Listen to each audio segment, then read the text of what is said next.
Daniel Nunes, eu converso com a prefeita de Rio Pardo, Rosane Rocha, que está há 2 meses à frente do comando da prefeitura da cidade. Hoje a gente fala sobre a decisão dela de adotar medidas mais restritivas no que diz respeito à classificação de bandeiras do governo do estado.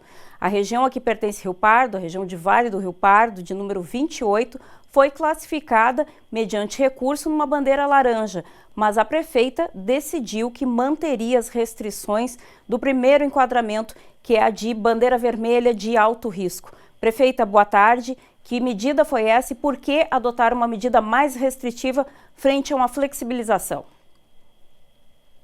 Boa tarde.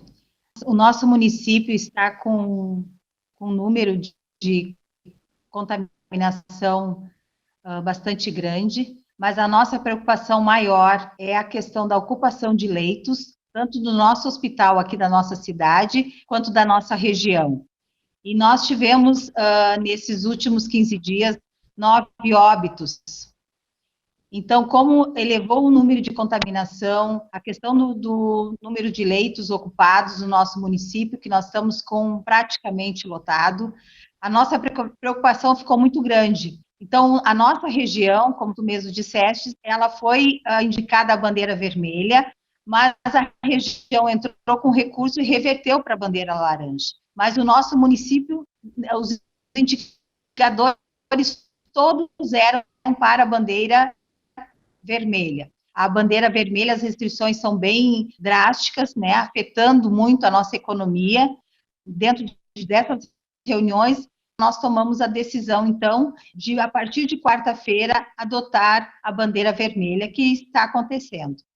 A preocupação dos gestores é equilibrar o cuidado com a saúde, a preservação das vidas e resistir à pressão do comércio, que também bate de frente quando as restrições são mais severas e acreditam que estão sendo prejudicados, e de fato o são, mas como encontrar um equilíbrio? A senhora tem enfrentado resistência, inclusive com movimentações dos comerciantes solicitando que a senhora retorne à medida que contemplaria a abertura do comércio. Como é que a senhora equilibra uma coisa e outra e está trabalhando na conscientização dos comerciantes sobre a importância dessa decisão? Desde o início, as reuniões que a gente foi acontecendo desde a sexta-feira, o comércio não essencial está com essas medidas, né? Os restaurantes também, houve uma resistência muito grande, né? Porque aí é só pegue, é teleentrega. Então, essa resistência deles, e eu digo assim, né? Com razão, porque é um momento difícil, né? Eu acho que o que vale, e a gente tem conversado durante a semana com todos, né, é a questão da conscientização da população. E esse trabalho a gente intensificou muito após essa determinação, porque o que está faltando, eu acho que não só aqui no nosso município, mas em todos os municípios, é a conscientização das pessoas, que agora o momento é de ficar em casa, obedecer às normas da saúde, né, usar a máscara, a higienização das mãos, o isolamento, o distanciamento social. Então, tudo poderia estar funcionando normalmente se todos obedecessem, né? Mas isso não acontece. Está um momento bem crítico no município em relação a isso. A gente entende, o comércio não é culpado, né, da contaminação. A gente sabe que todos nós vamos contrair esse vírus, né? Mas isso tem que ser de forma gradativa para que a saúde tenha condições de um atendimento quando necessário, porque nós temos casos, né, positivados que estão em casa, em isolamento, que não vão precisar do hospital, mas temos também casos que precisam, como está acontecendo agora. Quantos leitos o Hospital Regional de Rio Pardo tem destinados para atendimento de pacientes graves com Covid-19? Inauguramos essa semana uma ala do Covid com 10 leitos, né? E temos também 3 dentro desses 10 leitos, temos 3 leitos para atendimento de semi-UTI, com respiradores, que no primeiro momento, né, até conseguir a vaga na UTI, que é no nosso município vizinho aqui de Santa Cruz do Sul. Isso também já é uma luz para o nosso município em relação, né, a esse atendimento que a gente pode dar. Mas a partir do momento em que a gente vê o cerco apertando todos aqueles municípios que têm gestão plena e dependem da regulação estadual de leitos, também se comprometem recebendo pacientes de outros municípios que não têm capacidade de atendimento, como é o caso da região metropolitana, que está com sua capacidade quase esgotada. Então, a estratégia é conscientizar também as autoridades que fazem parte das macro-regiões para que se sensibilizem e trabalhem no sentido de minimizar os danos? Nós temos aqui na nossa região de Santa Cruz do Sul, nós temos com leitos de UTI, nós temos o município de Santa Cruz e de Venâncio Aires, né? Que também tem atendido a macro-região. Então, assim, ó, a nossa região atende outras regiões e, assim, a ocupação, né, ela sobrecarrega. Independentemente das mudanças ao longo desses 15 dias que a senhora adotou a bandeira vermelha, seguem as restrições. Nessa segunda-feira, nós vamos ter uma reunião do COI, o Comitê de Emergência aqui do município, né? Nós fizemos várias ações de conscientização, intensificamos fiscalização, conscientização, né? As normas que foram adotadas, houve uma diminuição de pessoas na cidade, principalmente no centro. Estamos fazendo um trabalho de conscientização também nas vilas da nossa cidade. Então, nessa reunião, a gente vai fazer uma avaliação, porque houve nesta semana também manifestação do comércio, né, pedindo, né, alguma flexibilização dentro dessas normas que a gente colocou, que são as normas da bandeira vermelha. E vamos avaliar, né, para ver o que a gente pode fazer, ou manter, seria por 15 dias até o dia 4 de agosto, ou se a gente consegue flexibilizar, que a gente vê assim com uma dificuldade bem maior. Prefeita, algumas pesquisas e indicadores apontam que há mais sucesso na gestão de crise de lugares em que são comandados por mulheres. Como é que a senhora avalia a sua condição frente a esse indicador? A senhora pretende se colocar nesse mesmo patamar das mulheres que estão gerenciando melhor a crise da Covid-19?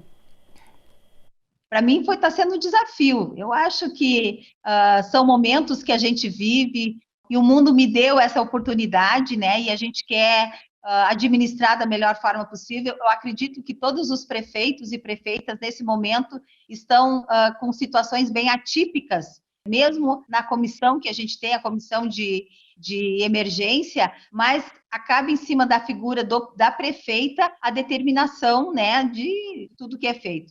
Então, assim, está sendo um momento bem desafiador para mim como pessoa, né? Mas a gente tem tido apoio. O que a gente sente, e isso não é só aqui no nosso município, há um divisor de águas nesse momento. Tem as pessoas que são contra, mas também tem as pessoas que são a favor. Porque o que a gente está pensando é na vida das pessoas. E isto é que está em primeiro lugar. Quando eu assumi, a prioridade era a pandemia, era o combate ao coronavírus. Eu acho que é de todos nós, né? E a gente vai tendo alternativas, né, muitas vezes erradas para um, certas para outro, mas o objetivo maior é salvar vidas, que é isso que a gente quer. A prefeita se sente firme e respaldada para suportar qualquer pressão que virá em decorrência dessa decisão de apertar mais o cerco? A gente tomou a decisão em cima do nosso quadro, né? Em cima de dados. Então, é através dos nossos boletins que a gente divulga, todos os municípios divulgam diariamente, né, que a gente vai computando e vendo a evolução. A gente está vendo que o Rio Grande do Sul está passando por um momento bem crítico, né? O número de contaminação está crescendo, a questão da ocupação de leitos no Rio Grande do Sul também está se esgotando, como tu mesmo disseste, em Porto Alegre está bem crítico, né? Até mais crítico que aqui, né? Mas a gente está vendo que eu acho que o nosso pico está indo, né? Participei de uma palestra e o médico ainda disse assim: nós vamos saber se estamos no pico só quando nós estivermos diminuindo. Aí nós vamos saber que nós passamos pelo pico da contaminação, né? Então, eu acho que nós estamos indo para isso, né? Dias melhores virão, é o que todo mundo quer, né? Porque está sendo um desafio para todos, não só gestores, mas para a nossa vida diária, né? A gente tem que estar se reinventando. Se todos nós obedecêssemos os protocolos da saúde, com certeza, talvez nós teríamos um outro quadro, né, no Brasil e no mundo todo. Para encerrar, prefeito, a senhora defende essa alteração no critério de distanciamento controlado, já antecipada e em negociação entre o governo do estado, o governador Eduardo Leite e os municípios, as representações de municípios, de que o estado rodaria uma avaliação de bandeiras inicial e cada prefeito ficaria responsável por manter ou não essa categorização? A gente vê aqui na nossa região, tem municípios que estão 0-0, né, sem casos em hospitais, sem óbitos, como nós temos um município como o nosso, né? Tem municípios aqui que não tem como manter a bandeira vermelha como foi decretada e manter a laranja, né? Mas eu acho que agora o momento é de união. O governo do estado, a gente tem que ser sempre parceiro, né? Essa medida das bandeiras lá no início, né? Eu acho que foi uma inovação em critérios de isolamento, né? Uma proposta muito inovadora, né, do nosso governador, mas eu acho que agora a gente tem que manter a união. Nós precisamos nos unir nessa batalha. Tá certo, então. Muito obrigada, prefeita Rosane Rocha, de Rio Pardo, nos concedeu uma entrevista aqui falando sobre a decisão de apertar o cerco, independentemente dos recursos alcançados pela região do governo do estado.